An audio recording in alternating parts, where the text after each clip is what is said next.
Hello, everybody. I think we're ready to start our final session of our symposium today, and we're going to shift somewhat into practice. And our goal in this session is to really think through emerging directions. And I want to introduce an extraordinary panel of thinker makers. And I think it was Josh who mentioned one of the important parts is process. And something that I remark about all of these speakers is that they use participatory design as a core tenet of their practice, but also their scholarship. So with that, I wanted to introduce you to Elizabeth Guffey. Elizabeth is a professor of art and design history and heads the MA program in art history at Purchase College in State University of New York. She's also the author of Retro, The Culture of Revival and Posters, A Global History, and she's the co-editor of Making Disability Modern with Beth Williamson, and is also the author of Designing Disability. Elizabeth is also the founding editor of the peer-reviewed journal Design and Culture, and her own scholarly work has appeared in a variety of venues, from Design and Culture, Design Issues, Journal of Visual Culture, and her efforts to bring design and disability studies to a broader public means that she's authored essays in publications such as the New York Times and The Nation. Our speaker after that is Jasmine Clark, and Jasmine is the digital scholarship librarian at Temple University. Her primary areas of research are accessibility and metadata in emerging tech and emerging technology centers. She's also a co-leader of the Virtual Blockson, which is a project to recreate and gamify the Charles L. Blockson Afro-American collection in virtual reality, but also doing research in 3D metadata and the development of Section 508 compliant guidelines for virtual reality.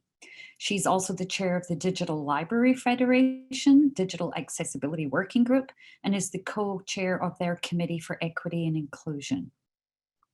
So with that, I think we'll start with our first two speakers, and then I will introduce Crystal and Sarah after that. And with that, I'm going to turn it over to Elizabeth. Thank you. Thank you so much, Maggie, for that introduction. And I'm going to go ahead and share screen with everybody right now.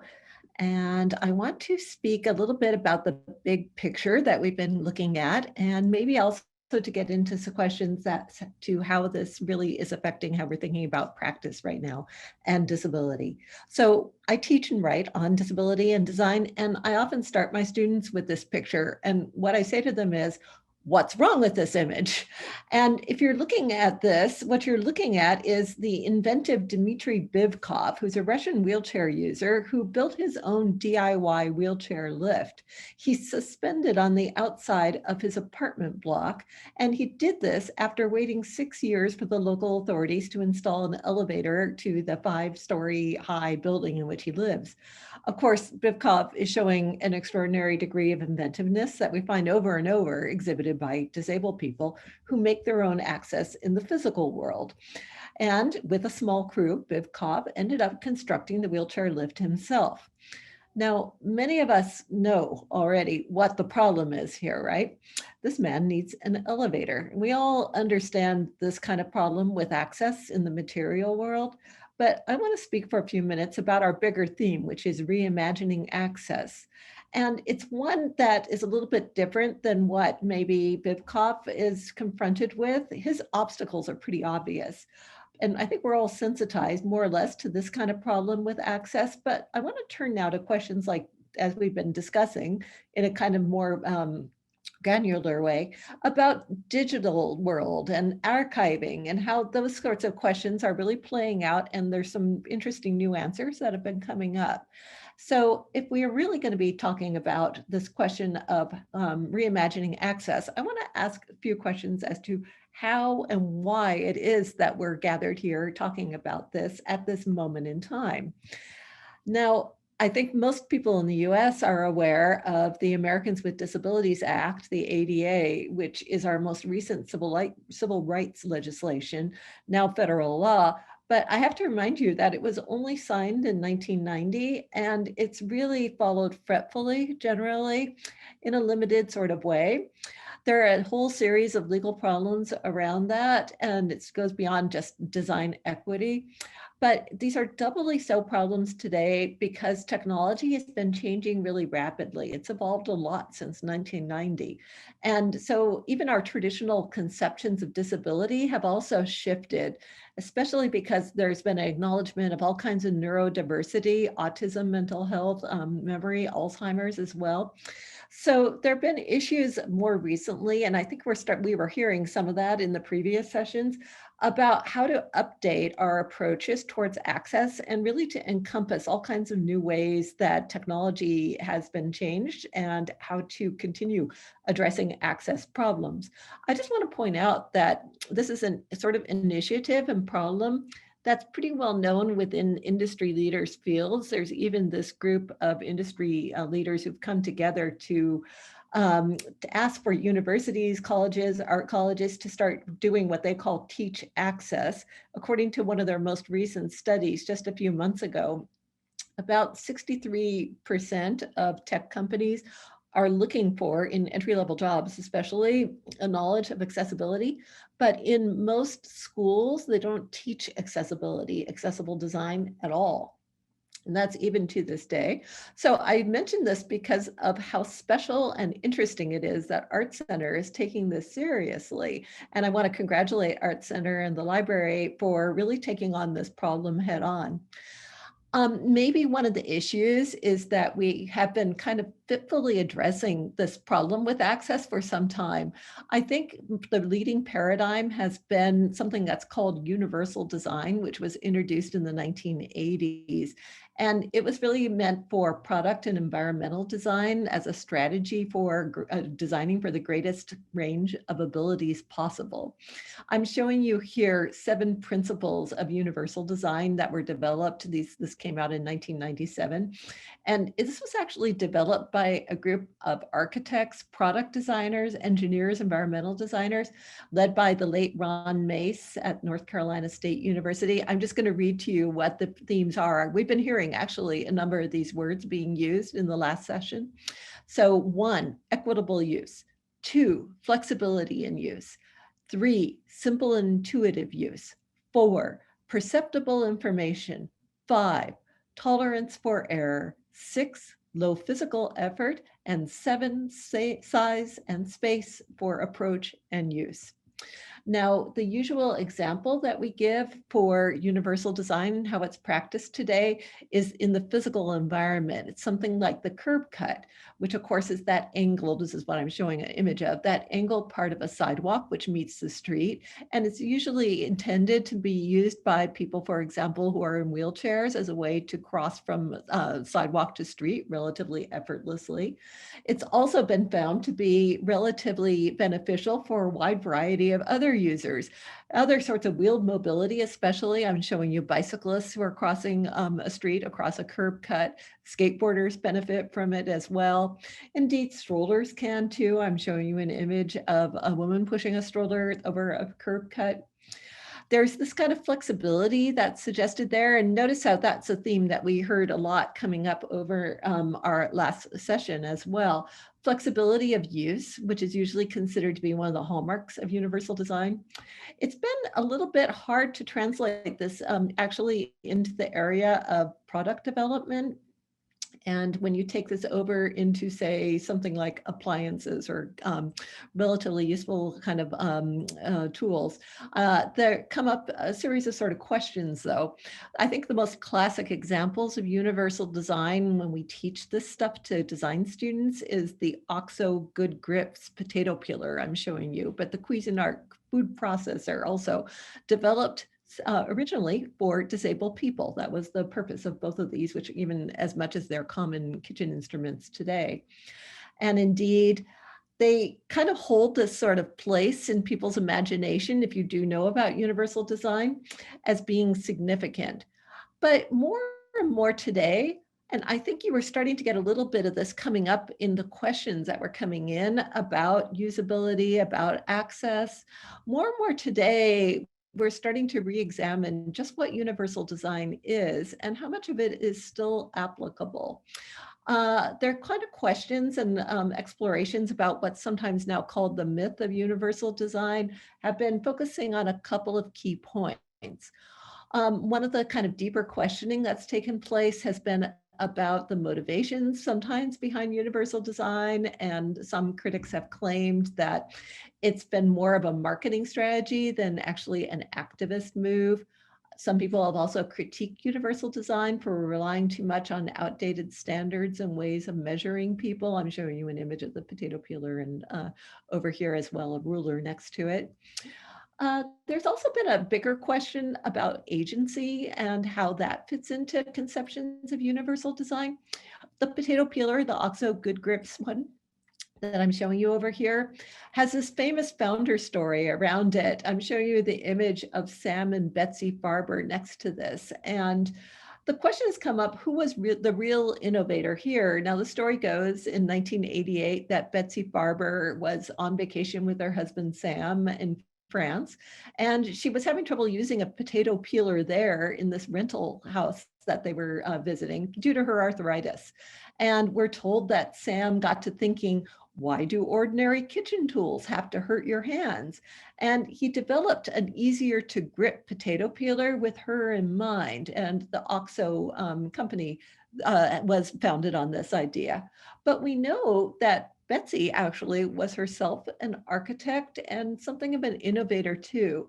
In fact, the second best-selling product that OXO has come out with is their jar opener. And we know that that specifically was Betsy's innovation. We're told that she wired the jar opener that was affixed to the bottom of her cabinet to a cheese grater so that she could hold it better with her own hand. I bring this up because this story kind of points to another level of reality that sometimes gets lost in this discussion, which is that Betsy wasn't just the recipient of good design ideas, but she was also a creator. And there's this element of human agency of, her taking charge of her own situation as well. And I think it's something important to keep in mind as we think about universal design. That is, that there are people who are involved here who often are quite creative and disabled themselves, who are really taking charge of their own lives and often are part of these design processes. That is, in fact, one of the deeper criticisms that has been leveled against not necessarily universal design itself, but just broader questions of who's designing for whom.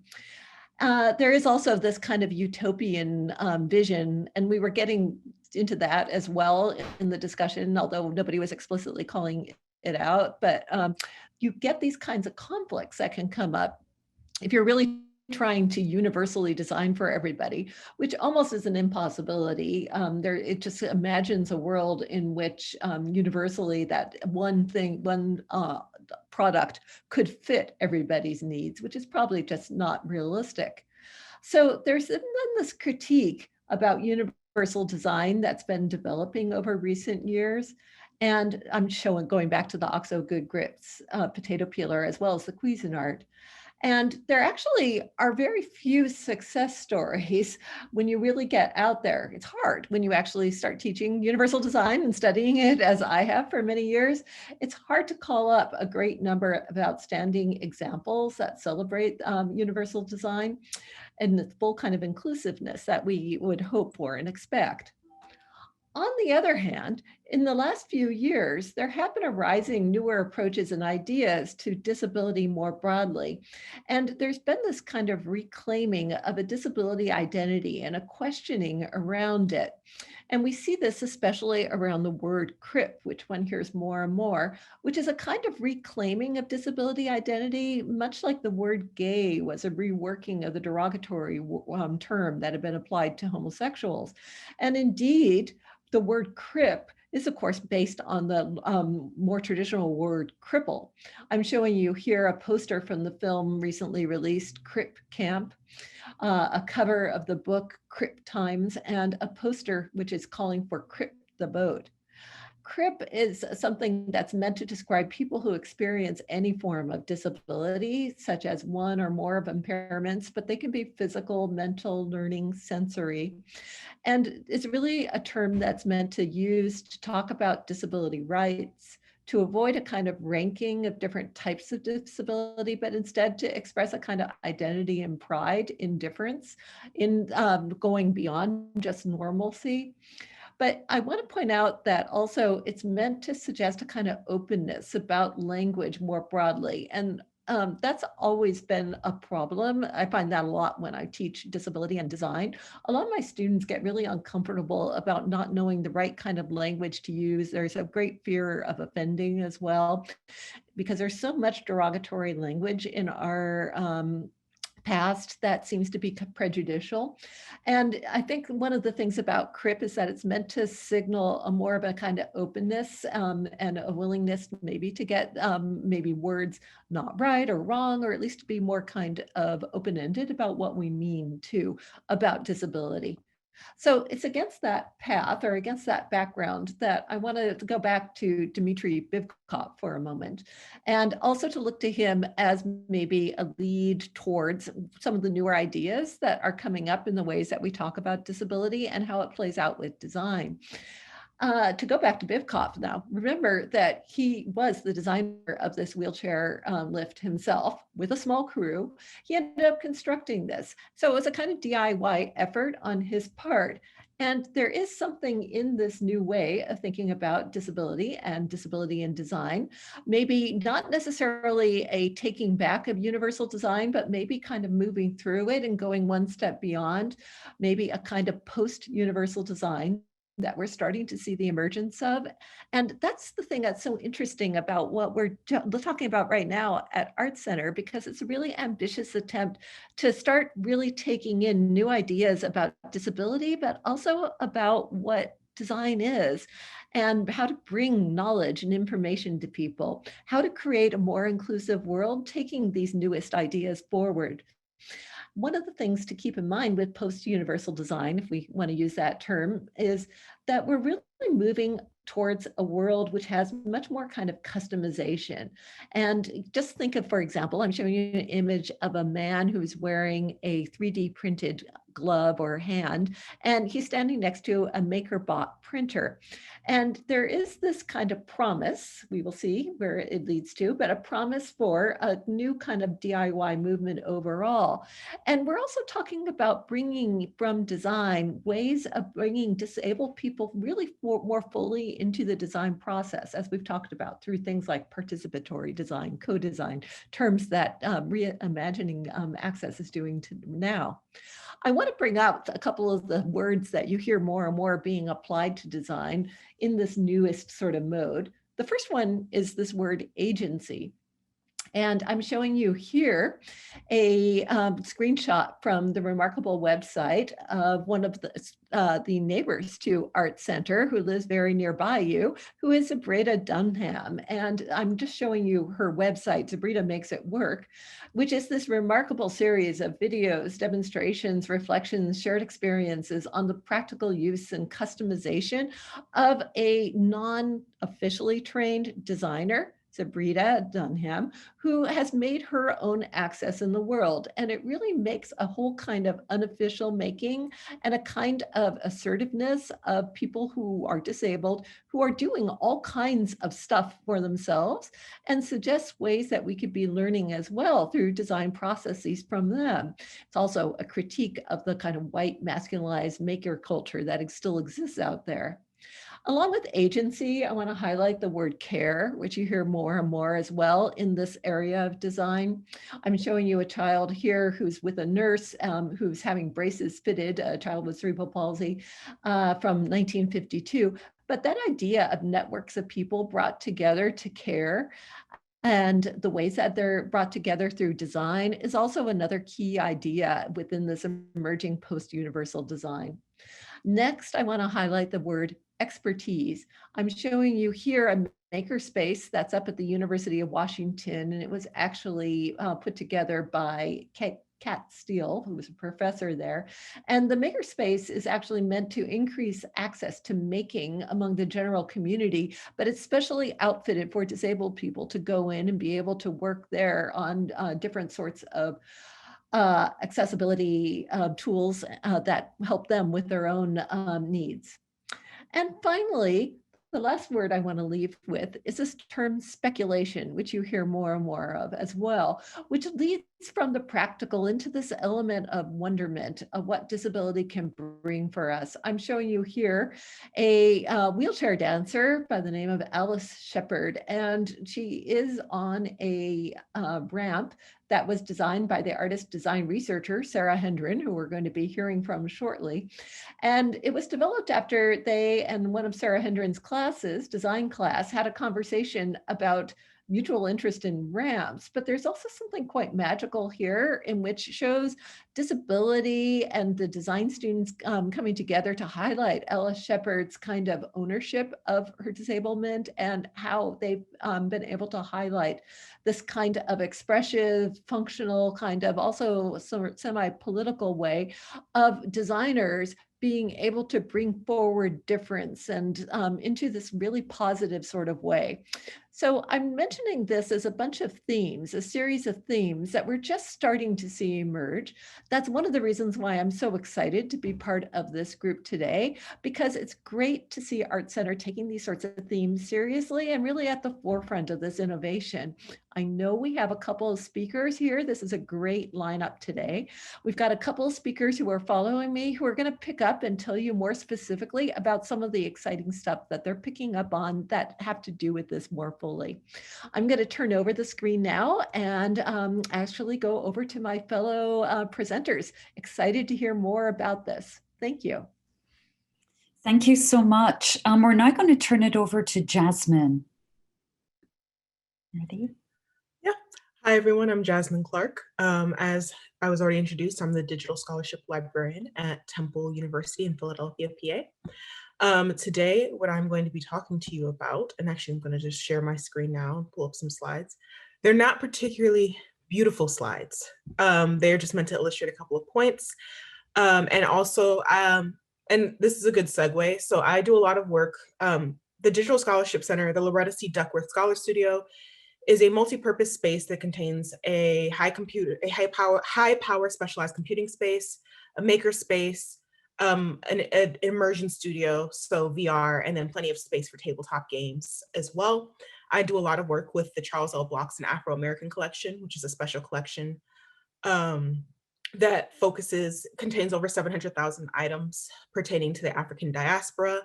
And so you will notice my slides lean towards Black digital. That's because I pulled them from another slide deck that was focused on how this impacts like digital Blackness, but it applied here.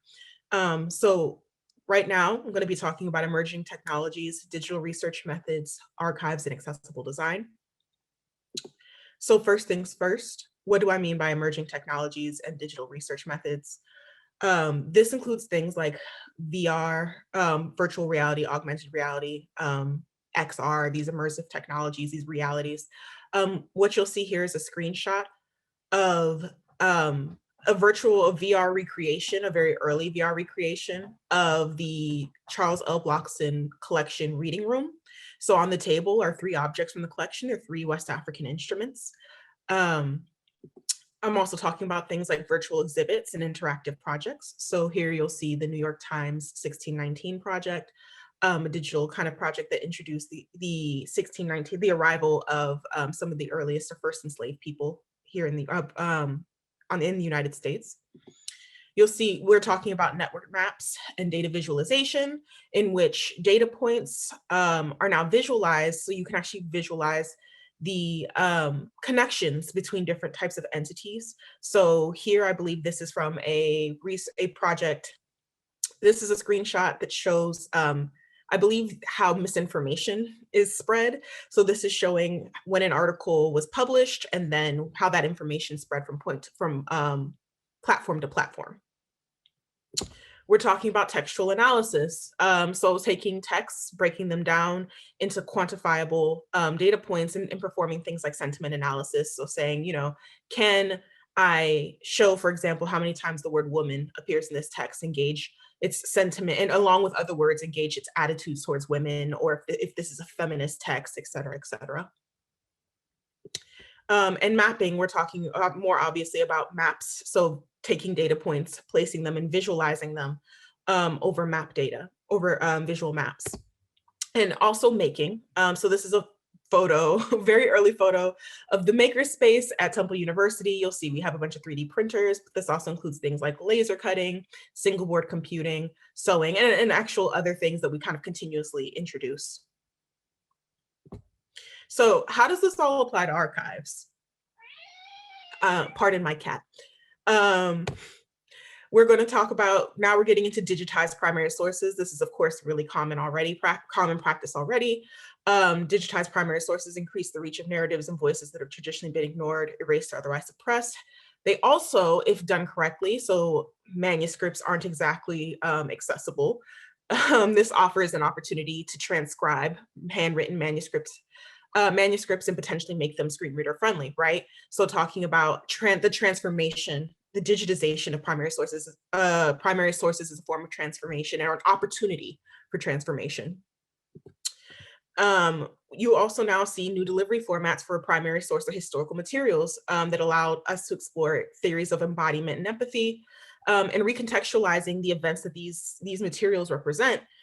So actually really quickly, I wanted to go ahead and just show you this clip of the I Am a Man VR project. This, and actually it'll explain itself, but I wanted to kind of show you what that looks like. I have some very sad news for all of you, and that is that Martin Luther King was shot and was killed tonight in Memphis.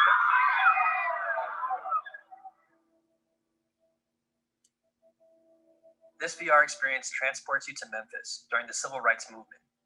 It's called I Am a Man, and it's developed by NC State University Assistant Professor Dr. Dirig. The experience involves a series of short vignettes set during the 1968 sanitation workers' strike. The Memphis sanitation force at the time was mostly Black and given the lowest paying jobs and were refused equal workers' rights. The VR experience gets its name from the iconic signs that protesters held in the streets. I Am a Man was a slogan that was used. And I don't want to go on to that too long, but for those, pardon if I forgot to describe a previous image, my cat screaming at me distracted me a little bit. But for those who need a description of what you just saw, you're seeing 3D recreations of protesters wearing these signs. You're also seeing the insertion of original video footage and photographs from the Memphis strikes placed here in a VR experience. And if you think about this from an archival perspective, this is a great way to get students to really also to get and I think about this, the value of this a lot for primary source learners or primary source education, because that's what a lot of my research is in. But contextualizing and recontextualizing what these materials mean and their place in history and giving them a bit more meaning. We can also now better deconstruct and measure trends of exploitation and discrimination. This is important for archives. And what you're seeing here are the cover of two books, Jackie Wang's Carceral Capitalism, which talks about automated policing, and Algorithms of Oppression, which is by Sophia Umoja Noble. Both address, these are relevant to archives in the sense that as we do more and more digital preservation, think about the, not to get into politics heavily, but think about the impeachment trial. If those tweets hadn't been saved, thinking about what the role of archives and preservation come into, but also what data we should and should not be collecting and the ethical implications of the data that we're collecting. So is that data racialized, discriminatory? And I'm going to talk about this more in the next slide, but this allows us to measure that a little bit more, allows researchers to think more about that in terms of archival data. And social media and the internet. So the analysis, preservation, or the chance to opt out of preservation of conversations, dialogues, and outputs of subcommunities around relevant subject matter. You'll see the book Distributed Blackness by Andre Brock Jr. That's the cover. And I actually talked about this recently with someone saying, you know, what happens when we talk about the straw ban, and particularly when it comes to disabled communities who may be dealing with social isolation due to mobile issues, or a number of other things that may have lack privacy due to kind of needing a lot more aid. Social media has been a well-known space for those populations to come together and have dialogue. When we talk about the straw ban, we talk about, you know, the way it could be framed can go either way, right? It could go into this like eco-justice, like, look, we did it, but then you could completely erase the voices of disabled people at the time who were like, I need disposable straws. I don't have the dexterity to clean reusable straws. I can't afford an aid to do that for me. Or, you know, metal straws are dangerous for me. I tend to convulse, and if I were to convulse I've saw tweets that were like, I've broken my teeth trying to use reusable metal straws. And so thinking archival, these new methods of digital preservation and these new tools, thinking about how do we preserve the data that's being output, or once again, for ethical reasons, not preserve certain data in terms of digital preservation. So let's get into the design implications.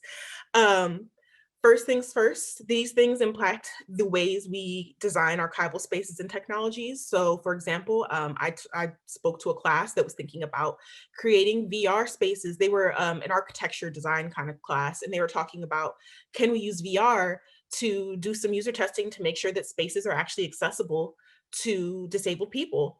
Things like Microsoft's haptic cane, there have been, so it's a cane that actually allows you that provides lifetime feedback like a controller, the way a regular cane would. And there has been research on blind individuals using VR to acclimate to a space in advance. So instead of a blind, for example, a new hire who's blind, having to go into a space while it's quieter in advance and do multiple tours of it, it's been proven that VR can be a potentially effective way to allow them to learn the navigation and layout of a space in advance without the stress of trying to walk around multiple people, for example. It also offers up potential workflows that better support emerging record types. So that's social media, you know, saying that we need to think about archival spaces, server space, things like that, thinking about the way we design technologies to better support alternative forms of records, not just written records or just traditional museum objects.